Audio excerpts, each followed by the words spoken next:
ঢাকাই সিনেমার চিত্রনায়ক জায়েদ খান লন্ডনের ক্যামব্রিজ বিশ্ববিদ্যালয়ের সামনে দাঁড়িয়ে একটি আপেল গাছের সঙ্গে ছবি তুলেছেন।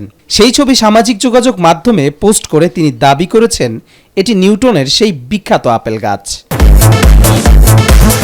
এতেই সোশ্যাল মিডিয়ায় ঝড় উঠেছে। এক হাত ধুয়ে দিচ্ছেন জায়েদ খানকে নেটিজেনরা। অবশেষে আজ সকালে হযরত শাহজালাল আন্তর্জাতিক বিমানবন্দরে অবতরণের পর জানালেন এ বিষয়ে বিস্তারিত।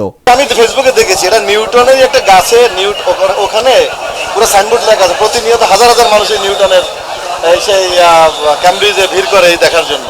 তারই গাছের ক্লোন করে বারান্দায় তিনি বসতেন, ক্লোন করে ওই গাছটাই ওই ক্লোন করা গাছ থেকেই ওখানে যে সাইনবোর্ডে লেখা আছে নিউটনের কথাই লেখা আছে। আমি না বুঝে না জেনে ওখানে না গিয়ে 2 ঘন্টা পথে আমি না বুঝে পৌঁছ দিইনি। অনেক মানুষ অনেক কথা বলে, নিউটনের হয়তো অরিজিনাল গাছটা অন্য জায়গা ছিল, এটারই সেই গাছের ক্লোন গাছ, বিতর্কিত অনেক বিষয় থাকে। বাট ওখানে ক্যামব্রিজের যেখানে টিনটিনিয়া কলেজ, সেই কলেজে এই গাছটিকেই মানুষ দেখতে আসে এবং আপেল ধরে ধরে এটার সাথে ছবি হচ্ছে ক্লোন থেকে তৈরি কেউ। বাট ওখানে যে সমস্ত জায়গায় পরিচিতি থাকে না, ওখানে যে বোর্ডটা লাগানো আছে সেই বোর্ডে নিউটনের কথাই লেখা আছে, নিউটনের সেই আপেল গাছের কথাই বলা হয়েছে। এখন এটা কি পুরাতন সেই গাছ যেটা থেকে উনি বারান্দায় বসে ফল পড়তে দেখেছিলেন না, ওই গাছটা এত বছর 1000 বছর নাও বাঁচতে পারে, ওইটারই আবার ক্লোন করা গাছ হতে পারে।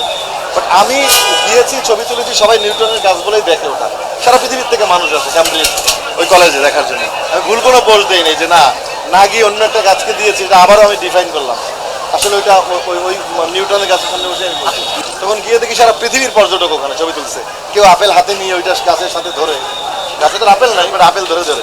আমিও দাঁড়িয়ে দেখলাম যে পরে দেখলাম যে নিউটনের গাছের কথা বলা হয়েছে, যে নিউটন আমার যে বারান্দাটা আছে ওখানে নাকি বারান্দাও নাকি নিউটন বসতে শোনা যায়, বারান্দার ছবি সহ পোস্ট দিয়েছে।